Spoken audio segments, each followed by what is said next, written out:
जैसा कि कल बताया गया, खून जो जिस्म से निकले या हर जानवर का खून जो ज़िबाह करने के बाद निकले या ज़ख्म से निकले, खून बहरहाल नापाक है। और इसी तरह से जो भी रतूबत यानी कि कोई भी गीली चीज़ जो इंसान के जिस्म से ज़ख्म से निकले वो नापाक है, वो बाकायदा नापाक करेगी कपड़ों को भी और बदन को भी, सिवाय आंसू के। बाकी सब चीज़ जो भी जिस्म से निकले वो नापाक करेगी। आंसू, थूक और नाक में से जो चीज़ बहेगी वो नापाक नहीं है। बाकी जो चीज़ जिस्म से निकलेगी, ज़ख्म से निकले तो भी वो नापाक है। इसी तरह से शराब ये नजासते गलीज़ा है, शराब भी नजासते गलीज़ा है। यानी कि वो तो आज तक हम सुनते हैं कि शराब पीना हराम, शराब पीना गुनाह, मगर ये नई चीज़ सुन ले जनाब, ये शराब नजासत भी है। यानी शराब अगर कपड़े पे लग गई तो कपड़ा नापाक है, नमाज नहीं हो पाएगी। शराब अगर जिस्म पे कहीं किसी जगह लग गई तो अब वो जिस्म का हिस्सा नापाक हो गया, उससे नमाज नहीं होगी। और कपड़े को लगे तो उसको बाकायदा पाक करना पड़ेगा। एक मसला इसमें यह भी है शराब के ताल्लुक़ से कि शराब अगर कपड़ों पे भी नहीं लगी हो, जिस्म पे भी नहीं लगी हो, अगर बोतल में बंद हो, यह मसला किताब में लिखा या अगर शराब या कोई नजासत दूसरी भी अगर बोतल के अंदर बंद है और वो बोतल अगर जेब में रखी हुई है तो उस सूरत में भी नमाज नहीं होगी, उस सूरत में भी नमाज नहीं होगी। ये मसला था। अच्छा, छोटा बच्चा दूध पीता, छोटा बच्चा जो होता है, छोटे बच्चे का जो है पेशाब, दूध पीते बच्चे का पेशाब पाखना, वो दोनों बाकायदा नजासत गलीज़ा है। क्योंकि ये अवाम में एक मशहूर चीज़ है। छोटे बच्चे एकदम दूध पीता गोद में का बच्चा हो तो अवाम में एक चीज़ मशहूर है कि दूध पीता बच्चा है तो उसका पेशाब तो पाक ही है ना, ऐसा एक मशहूर है। तो ऐसा हरगिज़ नहीं है। दूध पीता बच्चा भी अगर है तो भी उसका जो अगर पेशाब करे, तहारत करे तो बाकायदा वो नापाक हो जाएगा कपड़ा। जंगली जानवर या चौपाए दोनों का पाखाना ये नजासत गलीज़ा है, नजासत कहलाएगा। अब उसमें परिंदों का जो जिक्र है, परिंदों में दो चीज़ें हैं। अब उसका सुनिए मसला क्या है। परिंदों में जो हलाल परिंदे ऊंचा हवा में उड़ नहीं पाते, उनका पाखाना यानी उनकी जो बीट है वो नजासत है। जो हलाल परिंदे हवा में ऊंचा उड़ नहीं सकते, उनकी जो बीट है वो नापाक है। जैसे मुर्गी है, हलाल है, हवा में ऊपर उड़ नहीं सकती ज़्यादा, तो वो भी उसकी जो नजासत है वो नजासत गलीज़ा है। बतख है और दूसरे जो भी ज़्यादा ऊंचा नहीं उड़ने वाले हलाल, उनका सब नजासत गलीज़ा है।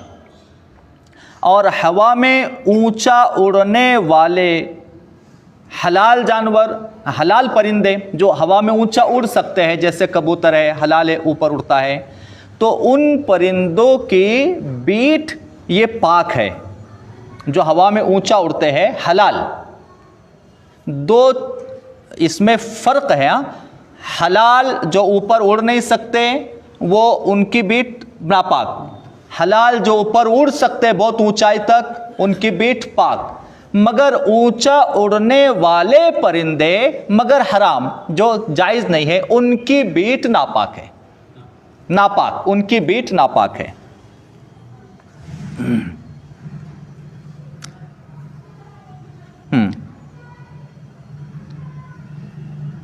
जो परिंदा ऊंचा ना उड़े, जैसे मुर्गी, बतख, ख्वाह छोटी हो या बड़ी, अब उसमें यह मसला आ गया। देखिए, छोटा भी परिंदे का ऊंचा ने, छोटा बच्चा भी है तो मसला दोनों का एक जैसा ही होगा। अच्छा, बच्चे की उल्टी जो की गई वो भी नापाक है। और अब झूठा किन किन जानवरों का नापाक है वो देखिए, कि ये बड़ी मतलब जानने वाली चीज़ है। किन किन जानवरों का झूठा नापाक है? तो मसला, हाथी, शेर, कुत्ता, चीते और दूसरे तमाम दरिंदे, जो फाड़ने वाले दरिंदे, चाहे पालतू हो चाहे जंगली, इन सब का थूक नापाक है। इन सब का थूक नापाक है। जैसे हम बोलते हैं कुत्ते का थूक नापाक है, ऐसे हर जानवर जो दरिंदा है, जंगली हो या चौपाया, दरिंदा किसको कहते हैं? अच्छा, इसमें दो मसले और समझने वाले हैं कि वक्त मुझे बताना। तो ऊंचा उड़ने वाले परिंदों में हराम कौन से और हलाल कौन से, इसको समझना भी है। और जो ज़मीन पर रहने वाले परिंदों में हलाल कौन से, हराम परिंदे कौन से, इसको कैसे समझेंगे हम? क्योंकि बहुत सारे परिंदे ऐसे जो उड़ते हैं हवा में ऊंचा, मगर उनका खाना जायज़ नहीं है। और बहुत सारे परिंदे ऐसे जो ज़मीन पे ही रहते हैं, यानी बड़े होते हैं, ऊपर उड़ नहीं सकते, मगर उनमें भी कुछ ऐसे हैं जिनको खाना हलाल नहीं है, जिसको मतलब वो जायज़ नहीं है खाना। तो अब हराम परिंदे, हलाल परिंदे, हलाल चौपाए, हराम चौपाए यानी कि चार पैर का जानवर, इनको कैसे पहचाना जाए, कौन सा हलाल कौन सा हराम?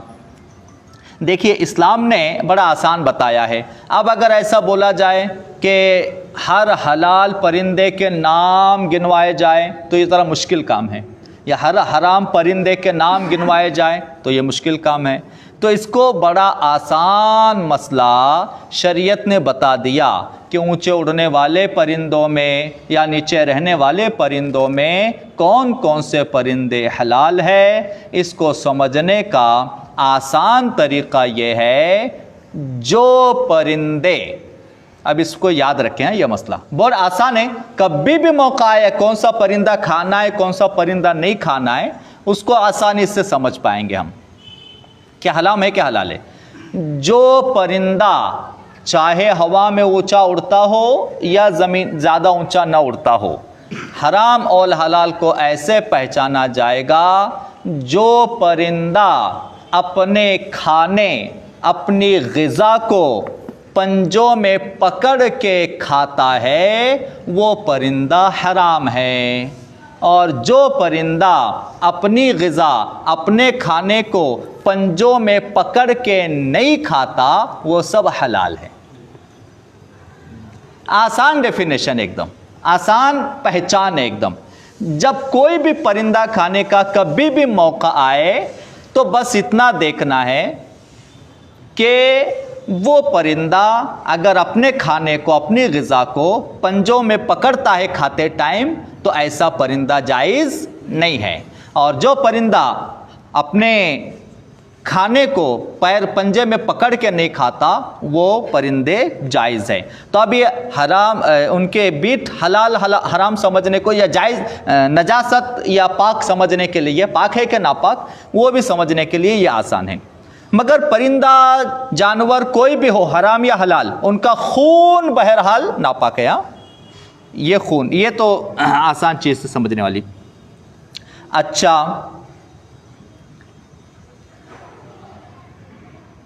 वो कौन कौन सी चीज़ें हैं जो नजासत खफीफ़ा हैं, क्योंकि नजासत गलीज़ा का ये ज़िक्र हुआ। और वह कौन कौन सी चीज़ें हैं जो नजासत खफीफ़ा हैं?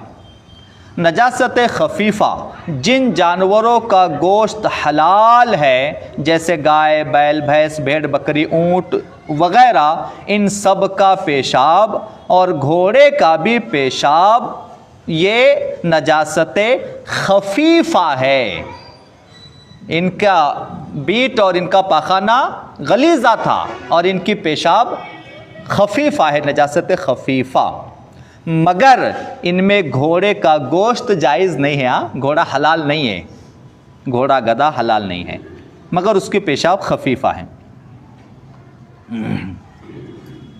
जिस परिंदे का गोश्त हराम है जैसे कौवा, चील, बाज, इनकी बीट नजासत खफीफ़ा है। अच्छा, ये देखिए मसला, ये अभी हमने अर्ज़ किया जो ऊंचे उड़ते हैं उनकी खफीफ़ आया। अभी थोड़ा सा मैं करेक्शन करना चाहूँगा इसमें तब्दीली। जो ऊंचे उड़ते हैं परिंदे उनकी बीट है नापाक मगर खफीफ़ा है। गलीज़ा और खफीफ़ा अगर नए लोगों को समझ में नहीं आ रहा है तो ये मोबाइल पे कल परसों का बयान सुन लेंगे तो उसमें समझ में आ जाएगा। तो जो ऊंचे उड़ते हैं परिंदे उनका नजासत खफीफ़ा हैं। हराम जानवरों का दूध, ये भी जानने वाली बात है। देखिए हराम जानवर यानी दूध हमारे लिए गाय, बैल, भैंस, गाय और भैंस और बकरी, इनका दूध, ऊँट, इनका दूध हमारे लिए जायज़ है। 11 मिनट हो जाए तो बता देना। तो गाय, भैंस, बकरी, ऊँट, इनका दूध जायज़ है हमारे लिए, यानी दूध पी सकते हैं। बाकी जानवरों का दूध हम नहीं पी सकते। तो वो जो जानवरों का दूध जायज़ नहीं है उनका मसला है। देखिए हराम जानवरों का दूध नजिस है यानी नापाक है। हराम जानवरों का दूध भी नापाक है, यानी हमको पीने का तो सवाल ही नहीं, मगर कपड़ों को लग जाए तो भी नमाज नहीं होंगी। हराम जानवरों का दूध नजिस है। अलबत्ता घोड़ी का दूध पाक है मगर खाना जायज़ नहीं। ये घोड़ी का या घोड़ा इसको अलग क्यों किया गया मालूम? क्योंकि जब से इंसान दुनिया में बसे हैं तब से इंसान और घोड़े का ताल्लुक़ है, सवारी के लिए इस्तेमाल होता है। हमारे हुजूर के ज़माने में भी, अम्बिया के ज़माने में भी हुआ। शायद ये उसी लिए इसको मसले को अलग कर दिया गया हो कि घोड़े का पेशाब खफीफ़ा कर दिया गया और घोड़े का दूध जो है पीना तो जायज़ नहीं घोड़ी का, मगर वो नजासत नहीं किया गया, उसको नजिस नहीं कहा गया घोड़ी के दूध को। हाँ, अब एक आगे मसला है। देखिए पूरे हो गए मिनट, 11 मिनट पूरे हो चुके हैं। अगला बयान इंशाल्लाह कल किया जाएगा। इन्नल्लाह व मलाइकतहू युसल्लूना अलन नबी या अय्युहल्लज़ीना आमनू सल्लू अलैहि व सल्लिमू तस्लीमा। अल्लाहुम्मा सल्लि अला सय्यदिना व मौलाना मुहम्मदिन व अला आलि सय्यदिना व मौलाना मुहम्मदिन व बारिक वसल्लिम सलातन व सलामन अलैका या रसूलल्लाह सल्लल्लाहु अलैहि वसल्लम। सुब्हान रब्बिका रब्बिल इज़्ज़ति अम्मा यसिफून व सलामुन अलल मुरसलीन वल्हम्दुलिल्लाहि रब्बिल आलमीन।